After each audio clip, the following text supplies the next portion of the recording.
How the Rhinoceros Got His Skin by Rudyard Kipling. Hello, this is Richard, and I'm here with a short but sweet Just So story by Rudyard Kipling. This one explains something that I've often wondered about. Why rhinoceroses are so wrinkly. And I'd just better tell you about one of the characters in this tale, whom Kipling describes as a Parsi. The Parsis came from Persia, and now mostly live in India. The Parsi in this story is based around the Red Sea, which runs between Africa and the Middle East. Once upon a time, on an uninhabited island on the shores of the Red Sea, there lived a Parsi, from whose hat the rays of the sun were reflected in more than oriental splendour. And the Parsi lived by the Red Sea with nothing but his hat and his knife and a cooking stove of the kind that you must particularly never touch. And one day he took flour and water and currants and plums and sugar and things and made himself one cake which was 2 feet across and 3 feet thick.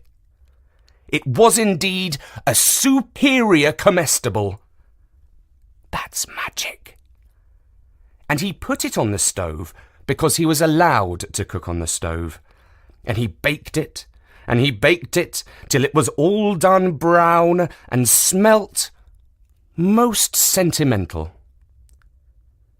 But just as he was going to eat it, there came down to the beach from the altogether uninhabited interior one rhinoceros with a horn on his nose, 2 piggy eyes, and few manners.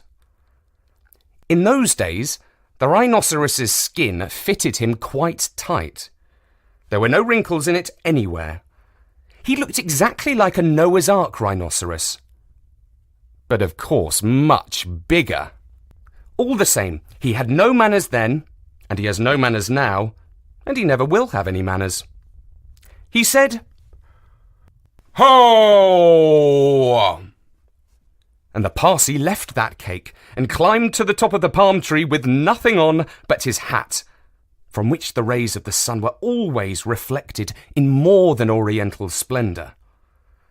And the rhinoceros upset the oil stove with his nose, and the cake rolled on the sand, and he spiked that cake on the horn of his nose, and he ate it, and he went away, waving his tail to the desolate and exclusively uninhabited interior, which abuts on the islands of Mazandaran, Socotra, and the promontories of the larger equinox.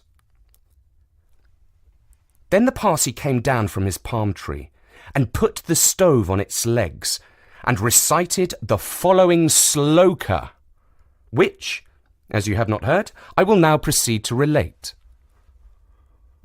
Them that takes cakes which the Parsi man bakes makes dreadful mistakes.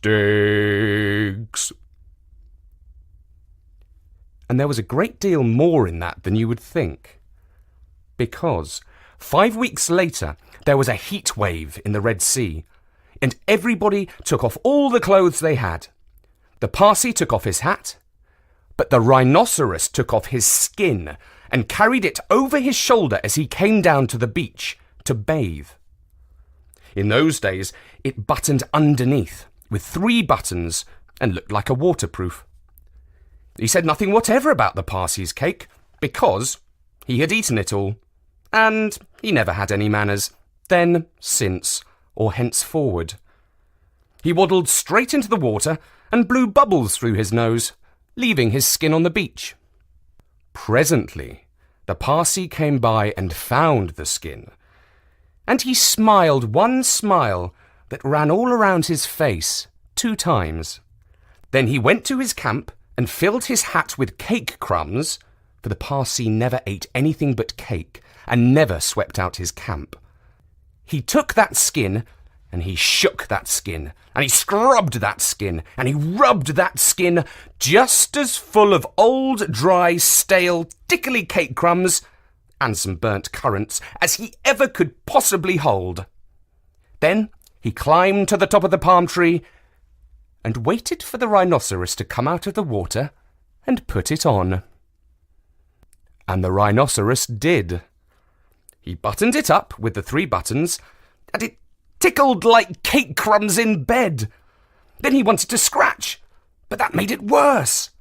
And then he lay down on the sands and rolled and rolled and rolled, and every time he rolled, the cake crumbs tickled him worse and worse and worse. Then he ran to the palm tree and rubbed and rubbed and rubbed himself against it. He rubbed so much and so hard that he rubbed his skin into a great fold over his shoulders, and another fold underneath where the buttons used to be, but he rubbed the buttons off, and he rubbed some more folds over his legs. And it spoiled his temper, but it didn't make the least difference to the cake crumbs. They were inside his skin, and they tickled. So he went home, very angry indeed, and horribly scratchy. And from that day to this, every rhinoceros has great folds in his skin and a very bad temper, all on account of the cake crumbs inside. The Parsi came down from his palm tree, wearing his hat, from which the rays of the sun were reflected in more than oriental splendour, packed up his cooking stove, and went away, in the direction of Orotavo, Amygdala, the upland meadows of Anantarivo, and the marshes of Sonaput. And that was the story of how the rhinoceros got his skin. And incidentally, I think Kipling also answered another question I've often wondered about: how all the animals fitted into Noah's Ark. The story hinted that they were actually much smaller back in those days. Yes, that does explain it. And Kipling also left us this little song to go with the story, which mentions the Suez Canal, which extends from the Red Sea into the Mediterranean, and the P&O shipping line. This uninhabited island is off Cape Gaddafi by the beaches of Socotra and the pink Arabian Sea. But it's hot, too hot from Suez for the likes of you and me ever to go in a P&O. And don't forget, we have a growing collection of Just So stories on the site at storynori.com. Also, Bertie's asked me to mention that we have 3 Katie stories bundled up on Kindle. The ebook's called Katie, the Witch Who Lost Her Spells, and you can buy it from Amazon. For now, from me, Richard Scott, goodbye.